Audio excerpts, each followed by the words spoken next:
Ayan mga karos, magandang araw po sa ating lahat. Bali today sa March 19. Ayan, araw po ng Miyerkules. Ito, samahan niyo po muli kami sa pagbibigay po ng update dito sa mga project natin sa Phase 6. Meron tayong Athena project dito sa Phase 4. At saka dito sa bagong project natin sa Riego de Dios. Dito sa Riego de Dios, share namin sa inyo kung magkano na yung first batch na mga pinadeliver po nating materialis doon. Ito, another day and another house improvement. Then magandang araw nga rin po pala sa mga client owner namin. Kaya ito mga karo, samahan niyo po muli kami ngayong araw po ng Miyerkules. Enjoy watching po. Tara, let's go!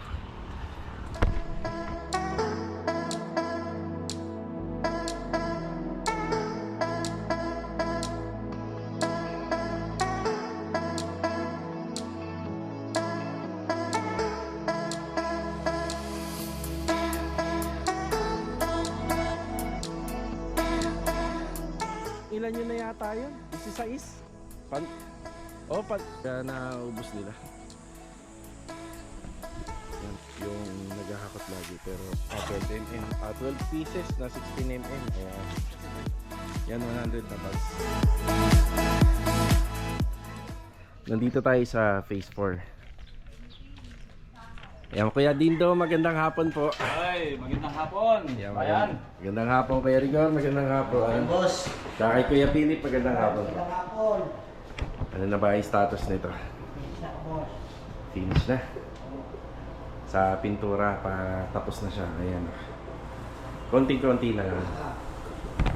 Kaya medyo mas matrabaho po talaga pagdating sa mga kahoy compared dito sa mga bato. Pero mas malawak yung pagpipintura dun sa mga bato or dun sa pader.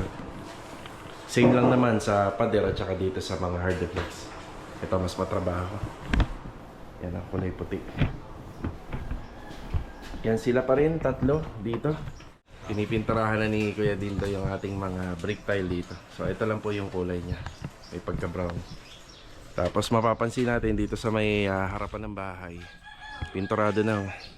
So kaninang umaga ginamitan po yan ng epoxy primer. Inilastosil muna yung mga dugtungan. At saka ginamitan ng roof guard yung kulay pula. Spanish red. Ayan yung status niya. Madudumihan pa to pero ito na yung pinaka final na namin. Top coat dito. Bali 2 coat po to ng roof guard. Ang nagagamit lang naman namin dito 1 galon ng epoxy primer. Tapos 2 galon ng Spanish red na roof guard. So kaya siya madudumihan pa kasi pag may nag-install dito ng internet, aapak dito. Aapak sila dyan. Tapos ayun yung kable para sa baba. Dun sa may pinaka ginawa nating TV console, may hihilain po dyan pababa. So may abang na wire po yan. Para pag nag-install po sila, wala na nakalawit dito. Stainless po yan. Gutter natin pati po dun. So kaninang umaga, inasikaso to ni Kuya Dindo. Yan, bali yung mga dugtungan, minasilyahan muna. Yung mga tech screw, ayan, meron na po yan.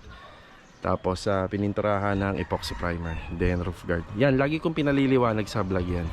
So kaya tayo nandito ngayon para makita rin ni client na ginalaw na po natin to. So kasama to sa mga repair and maintenance namin sa kada full renovation. So polycarbonate na lang yan sa magkabilang gilid, pero make sure muna na malinis na yung area. Ayan, pinipinturahan na rin to.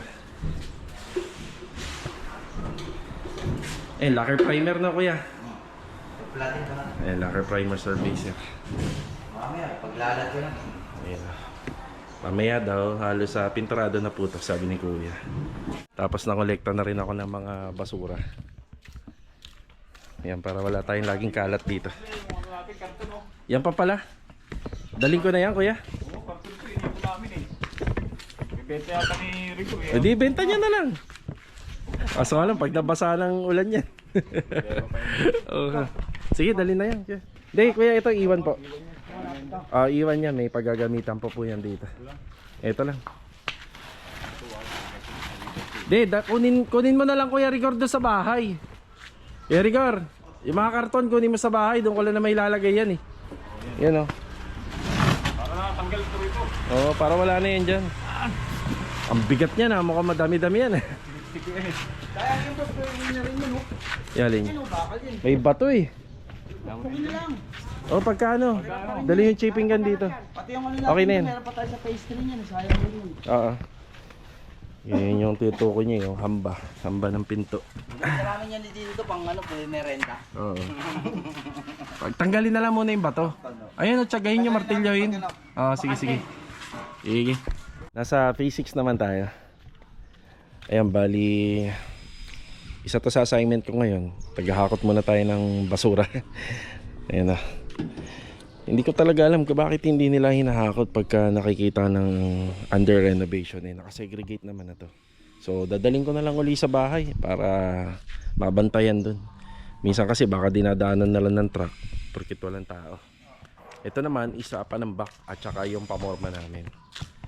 Ngayon na saktong-sakto, dala-dala natin si kolong-kolong. Kung kinakailangan na ilipat to, ay ililipat natin paunti-unti. Ayan, may panambak pa kami rito.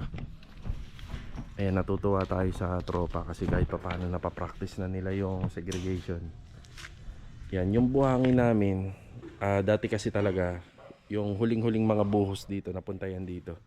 Pero kung deliver ulit tayo, dito na po natin yan ilalagay. Yan, dito na. O, inuubos na lang po yan.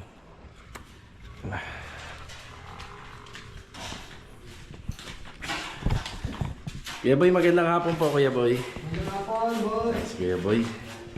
Tapos yung mga palitada po rito, halos at patapos na. Ayun o. Halos tapos na.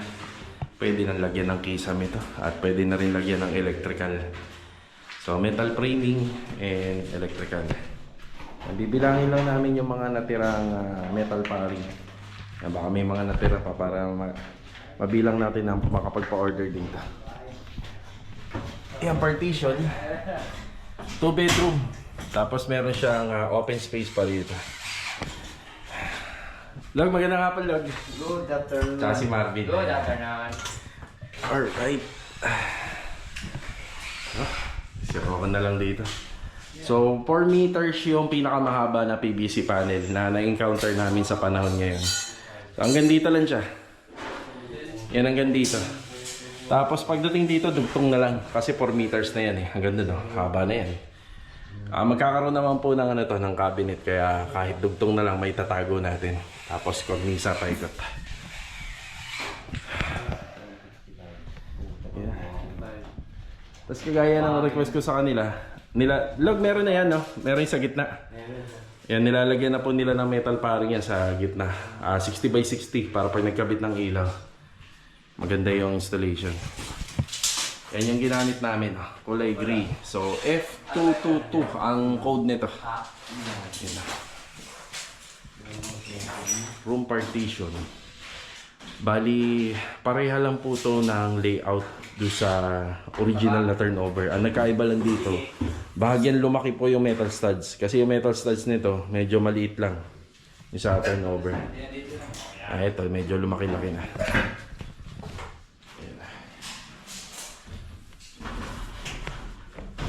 Dito naman tayo magbibigay ng update. Karagdagan tayong graba. Hollow blocks, buhangin. Yan, pinagkakasya na lang po namin dito. Swerte na lang po natin kasi bandang dulo na po to. Kaya walang masyado pong padaan po ng mga sasakyan. Yan, ganyan talaga sa renovation, bigayan lang. Kaya pinapriority ko yung mga flooring just in case. Kaya yung diskarte namin sa kabila dito para lumuwag. Magkaroon tayo ng mga stock file. Kay Doming, magandang hapon po. Si Master Jojo, magandang hapon. Ay, magandang hapon. Yan, ito na yung mga nagagawa rito. Yung tungkol nga po pala sa binanggit ko kahapon, yung sala na yan, magkakaroon po yan ng split type aircon. Tapos yung release ng tubig niya, ibabaon na lang po namin sa semento, sa concrete flooring. So dito na lang, hindi na muna ako nagpabaon dito. Kasi aalamin po natin yung pinakamagandang location. Madali na lang naman po yun kasi ito naka-tiles naman. Yan, tapos dito sa taas nito, magkakaroon ng toilet and bathroom dyan sa taas. So nagkaroon na po kami ng rito, ng plano. Ang mangyayari na lang, kailangan po namin ng access dito. Tapos papupuntahin natin dito sa drainage.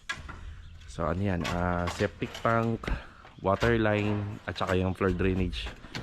Tapos ito, hinuhukay na rin nila para dun sa panggagalingan po ng slab Yan yung downspout na yon, yung papunta po yan dito. Yan, may concrete flooring na to. Diba? Yan, simento na dagdagan na. Basti, magandang hapon. Sa kay Kuya Sandy at Kuya Richard. Magandang hapon, boss. Ayan, oh. Ganda ng poste natin, oh. Poste. Yung parang sa gitna, oh. Matatabtaban pa, no? Ang dami pa. Ang dami pa. Tatabtaban pa. Diyan na muna. Oo. Hindi pa naman. Yung layout naman, wala pa tayo rito, no? Nandito kasi ang kusina natin, eh. Ay, ito ko. Yan. Isang sa gilid. Oo. Hindi na rito. So, ano to? May water line to. Dito raw, abang. Abang. O, pwede na. Ito dito ba eh? Pwede yan dito. Hindi, umalis si Adonis. Pumunta doon sa dulo. Dito na lang. Dito lang natin dalhin. Pwede naman yan. Paikutin na. Oo. Tatabtaban yung lupa. Minabawasan.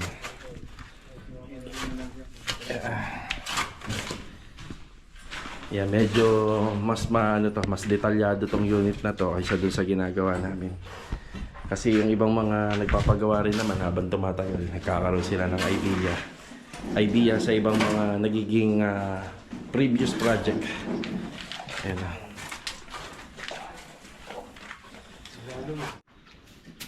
Mukhang uulan na. Tapos yung plano natin dito sa taas tuloy ito. Yung laki nito, itong TNB, naka-base lang din po kami doon sa taas. Kasi dito po lalawit yung mga water line, yung P-trap, yung flood drainage. Yan, dito po yan na lalawit dito. Pero may kisame naman to kaya okay lang. Ang kinuha namin sukat dito is 120 by 130 lang. Yan, 120 by 130. Yan, magkakaroon po ng toilet and bathroom po dyan. Yan, binago nga po pala namin muna yung layout ng kisame. Tinanggal muna namin yung mga metal paring. Dati meron na yan, eh. So, titingnan muna namin yung sa TNB. Yan, madali naman na ibalik yan. Tatabtab na ng lupa.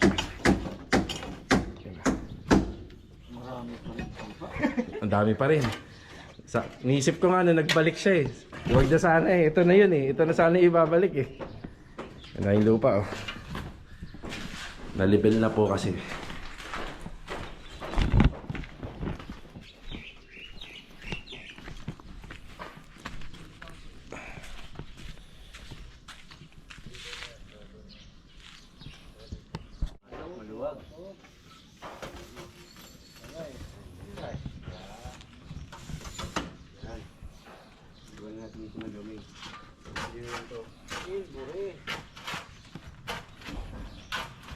Bago tayo pumunta ng Riego de Dios, yan, shoutout po muna pala kay Ma'am Mary Jane at saka kay Ma'am Grace, also kay Sir Danico Kunanan from Las Piñas City. Yan, God bless, always ingat po palagi.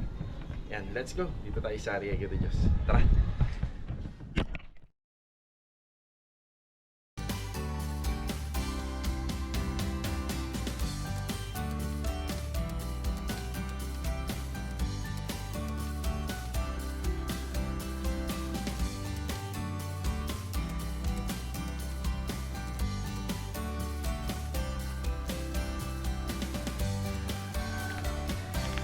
Nandito na po tayo. Ayan, magandang araw nga po pala kila Sir and Ma'am. Kahapon nga po pala hindi nakapaghakot ng panambak sila Archie rito at saka sila Daniel. Bali mamaya daw. Bali mauubos na po siguro nila to, itong bahagi rito. Yan, kasi sumasabay din po sila sa delivery. Medyo maluwag-luwag naman na. Ang gusto ko sana ito mapahakot to para maluwag na dito. Iniiwasan po kasi natin na magkaroon tayo ng complaint dito. Maluwag naman po rito sa Riego de Dios according sa mga sa mga renovation kasi maluluwag naman po yung lupa nila. Pero hangga't maaari sana wala po sana tayong tambak dito. Kasi itong part ng area na yan, magagamit din po natin dyan dahil sa mga susunod na buwan. Dyan na po natin palalagay yung mga graba at saka buhangin. Ayan, may materialis tayo dito, di 5 hollow blocks, bali 350 po to. Tapos 2 mini dam uli ng buhangin. Tapos yung bakal dito, may pahabol pa po tayo na 16mm. 12 po yan. Yan na. Yan, merienda. Break tayo. Kuya Chris, magandang araw Kuya Chris. Tsaka kay Kuya Romel. Ako, kakatapos lang ha. Kakain lang namin, sir. Oo nga, anong ulam nyo? Ay, may baro kami kanina. Kanina. Sir, panis. Tulingan na may... Dumating ho ba ang 16mm? Nandiyan na, sir. Ayun, ito na pala. So ito, 5. 16mm. 5 parilya. Dito yung isa, sir. Ito yung iba. Para sa ilalim. Ito yung mga pang-anilyo. Kahapon niya po pala, hindi natin nakuhaan ng video. May materialis tayo rito. Ayan. Yung Coco Lumber, 50 pieces po to na 2x2 by 10 feet. Ayan, 50. Bali bukas, gagawa na sila ng butterboard para rito sa extension natin. Tapos ngayon, may paparating po tayo na pinulik board na 1/2. Ayan. Kamusta na mga weather natin? Hindi na masyado mainit, no? Saktuhan lang. Maano. Hinabol namin yung malamig.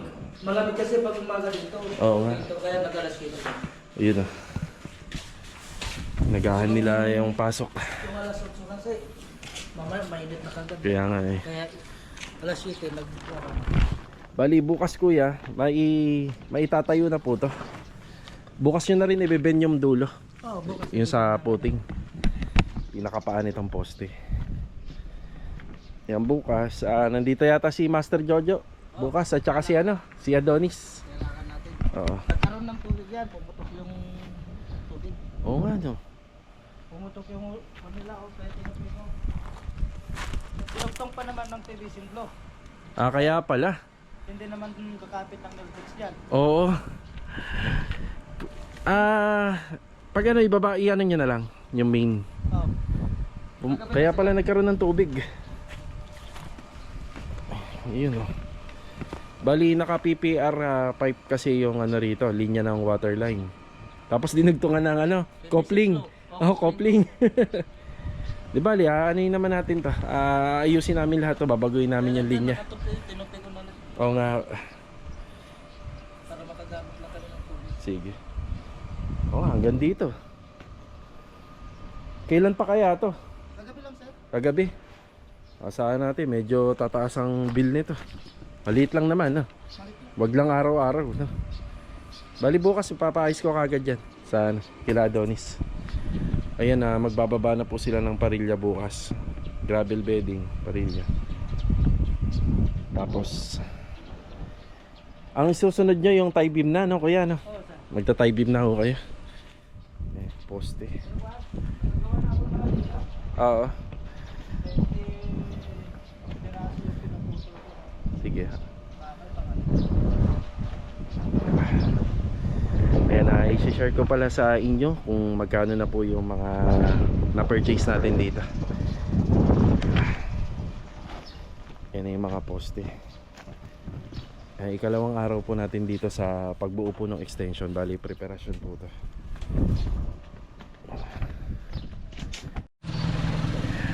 Ayan sila Archie. Mag-isa ka lang, Archie. Dalawa kayo. Ayun. Kuya, lahat po ba yan mapapahakot na natin? Pwede na? Or magtitira? Ipapakot na natin kasi di ba may titibagin din. Sa bagay. Meron tayo babalik na. Oo. Gege. Hakot talaga lahat, Chi. Hakot. Kung hanggang saan lang ang kaya niya. Pero lahat na daw, hakutin na daw lahat. Yan, sakto-sakto. Sakto-sakto, nandito na tayo. Pahakot. Pang na po yata nila to. Kaya nga Tsaka mukhang may matatabtab pa dun no? Na may ibabalik natin. Ayan na.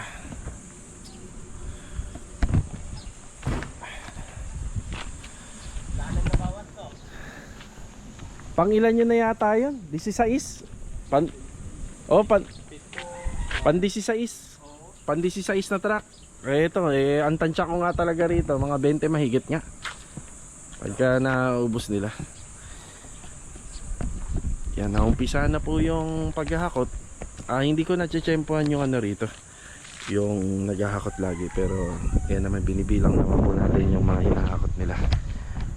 Ay, marami rin po kasi tayong ginagawa, pero ito binibilang natin sa guard kung ilang beses silang lumalabas. Ayan, umpisa na, bali pang itong truck na to pang 17, kung ilan yung mahakot nila ngayon. Yan, bilangin natin lahat. Kaya sobrang dami, biruin nyo pa lang, oh. Ang laki ng binaba nitong lupa na. Hanggang dun yun, eh. Tinagtab nila Kuya Chris yun. Tapos kapag ka nadagdagan po tayo rito, ipapalinis po natin tong sidewalk. Yan, ipapalinis po natin yan. Ayan, i-share natin yung unang batch ng materials natin dito. So ito, yan, ito yung 12mm na 12 pieces na 16mm. Ayan, so 3,960. Tapos 350 na hollow blocks, 80 bag ng semento, at saka 2 mini dam ng buhangin. Ayan, 25,950,000. Tapos ito yung nakaraang araw, or nakaraang araw ata to, 100 pieces na 10mm, 36 na 16mm, 50 pieces na 12mm. Ayan yung cut of disc, alambre, saka yung graba. Ayan yung graba, 2 mini dam, 42,430. Ayan, tapos yung unang 20 bag ng semento. And check natin kung dumating yung yung 80. May dumating bang semento? Pero kulang pa, no? 100 lahat kasi ito, eh. Yan, 100 na bags. Baka bukas na lang uli. Yan. So bukas ipagpapatuloy nila. So hindi ko na kinumpute kung magkano.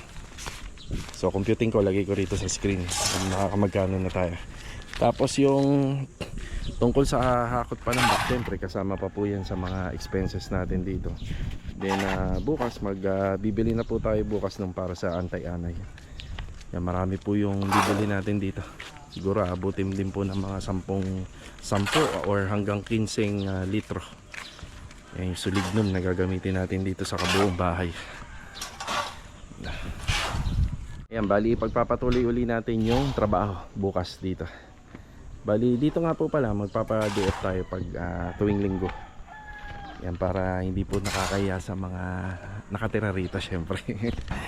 Yan, dahil tuwing linggo bakasyon po sa government. Kaya kailangan may pahinga dito. Archie, una na kami, ha. Balitaan mo na lang ako. Sige. Bali ito mga karos, hanggang dito na lang po muna yung vlog natin ngayong araw po ng Miyerkules. Ayan, kita-kita na lang po ulit tayo for the next video. At maraming salamat po muli sa walang sawa nyo po suporta dito po sa aming channel. Sila Kuya Dindo nga po pala, si Kuya Rigor at si Kuya Philip, araw-araw po sila nga nag-overtime dun sa project natin sa Phase 3 dito sa may Block 9, Lot 5. So ang ganda po ng weather natin ngayon. Nagpapasalamat din po ako sa Panginoon sa magandang weather. Kasi minsan akala natin uulan pero hindi naman natutuloy. At minsan natirik ang araw pero hindi naman ganun kainit. So ito, for the next video na lang. Paalam po muna. Let's go. Tara. Ayan, bago matapos yung vlog, daanan natin tong project natin sa Phase 3. Ayan na po siya. So itong ilaw na to, sadya ko lang po naman binubuksan yan. Pero pagka medyo gabi na, yan, pinapatay na po natin yan sa taas. At saka para makita din natin kung may mapupundi. Yan. Ito yung tinira kahapon, itong hamba.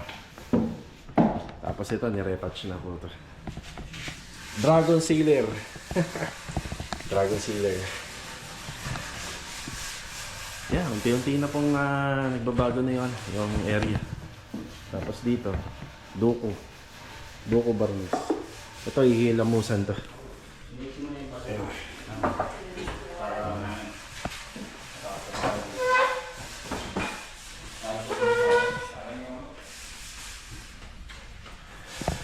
Kuya Dindo yung sa na hagdanan.